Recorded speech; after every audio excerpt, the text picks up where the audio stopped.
The first European explorer of the New World to see the mouth of the Hudson River was Englishman John Cabot in 1498. Yet it was not until 1609 that a European explorer entered the river. He sailed north from the Atlantic Ocean as far as his ship could go, about 250 kilometers. That explorer was Henry Hudson. Captain Hudson and his sailors, English and Dutch, were working for the Dutch East India Company. Like the other explorers, they were looking for the Northwest Passage, a way to China and India that did not exist. At first, Captain Hudson did not know that the water he entered was a river. After all, the water flowed from the ocean in the south toward the north. The water was very salty, like the ocean. On both sides of the river, Captain Hudson saw great hills and mountains.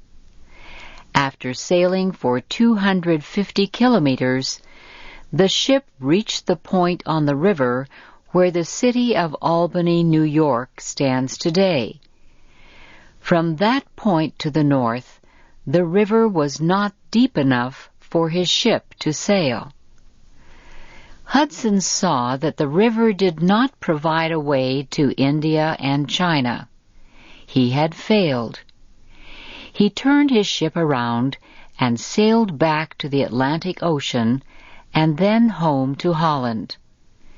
When he returned to Holland, Henry Hudson told about the friendly natives and how good the land was along the river. No one knows how long Native Americans lived along the Great River. The first people to settle along the Hudson were called the Algonquin Indians. They called the Hudson the river that runs two ways, because it flows both north and south at its southern end. This is because the ocean tides push water up the river as it flows down to the south. There were many different tribes among the Algonquins. Some of the names of these tribes were Raritan, Hackensack, Tappan, and Haverstraw. Another tribe was called Manhattan. Today, that is the name of the most important part of New York City. Manhattan is a long, thin island with its southern end pointing into New York Bay. When the Indians lived there, and when the Europeans first saw it, the island was green and covered with forests. They would not recognize it today. Trees and forests have been replaced by tall buildings and busy streets crowded with cars, trucks, buses, and millions of people. For 12 years after Henry Hudson explored the river named after him, there was little interest in his discovery. Just a few ships came to Manhattan Island to trade with the Indians. In 1621, the government of Holland created the Dutch West India Company to govern this new land. 3 years later, 30 Dutch families sailed on a ship from Holland to North America. They were seeking religious freedom in the New World. Some of these people settled on Manhattan Island. They named their settlement Fort Amsterdam. The ship they sailed on continued up the Hudson River, stopping where the city of Albany is today. 18 families settled there. They called this place Fort Orange. Now there were 2 communities on the river, both of them Dutch. The religious freedom promised by the Dutch West India Company brought other people to the Hudson River. Among them were Huguenots from France, Presbyterians from Scotland, Jews, and Quakers. However, for almost 50 years, until 1664, the Hudson River country was Dutch. The official language of the area was Dutch, as were the government, the politics, and the customs. Even today, many places along the Hudson River still have Dutch names, such as Yonkers, Peekskill, Catskill, and Rensselaer. The most famous leader of the Dutch colony in the New World was PeterStuyvesant. The Dutch West India Company sent him to be the governor of the colony. Mr. Stuyvesant was a strong man who very quickly made the settlers understand that they must obey the laws of the colony. PeterStuyvesant's government did not last long. In 1664, 5 English warships stopped at Fort Amsterdam, which was now called New Amsterdam. The commander of the ships ordered Governor Stuyvesant to surrender the colony to the King of England. The English said the land was theirs, because Manhattan Island had been discovered by Englishmen such as John Cabot. They also said that since Henry Hudson was an Englishman, everything he discovered belonged to the King of England. PeterStuyvesant and the other Dutch officials returned to Holland. The English period now began on the river. The official language became English instead of Dutch. Also, the names of many places on the Hudson were changed. The colony of New Netherland became New York in honor of James, the Duke of York. He was the brother of England's King Charles II. To honor him further, the settlement of New Amsterdam on Manhattan Island was also called New York.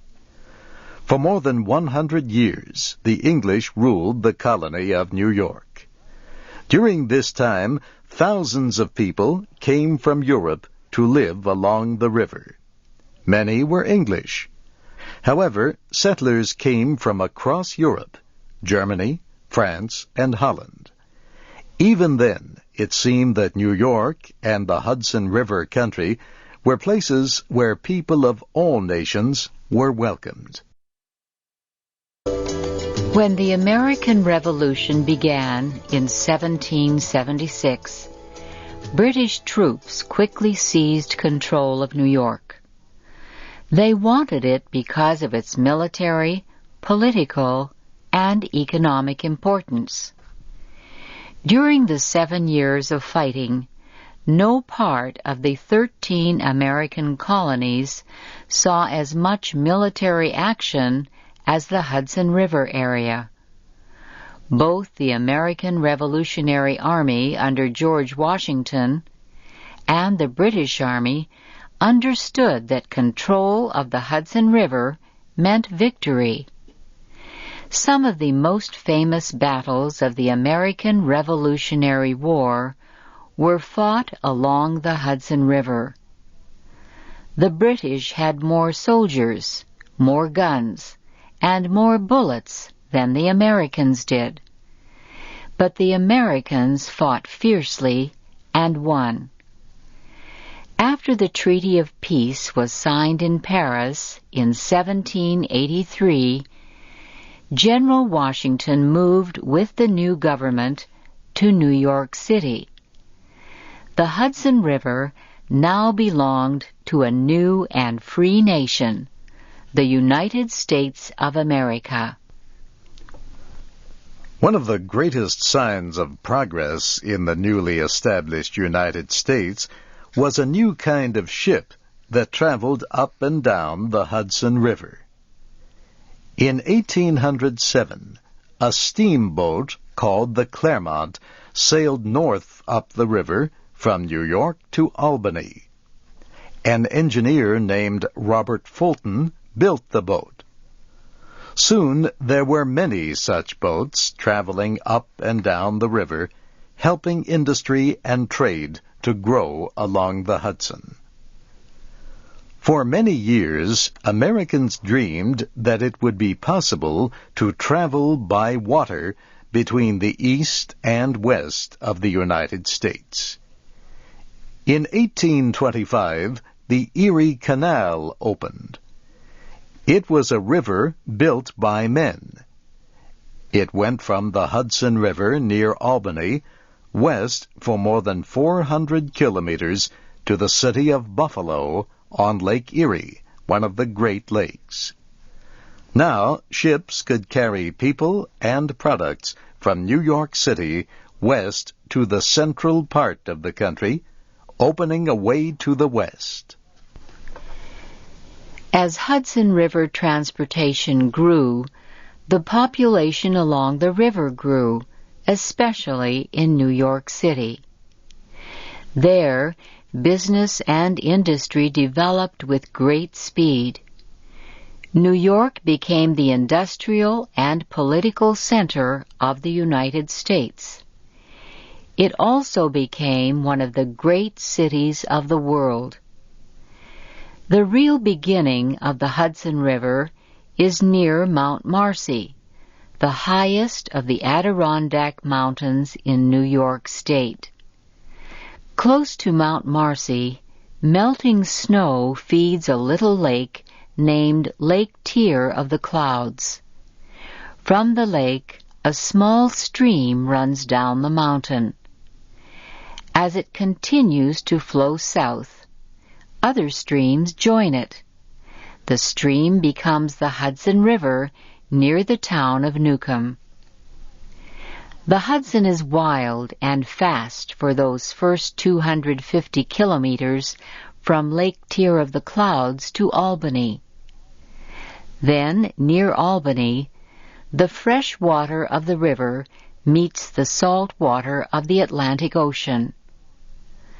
The ocean water has been carried up the river for 250 kilometers.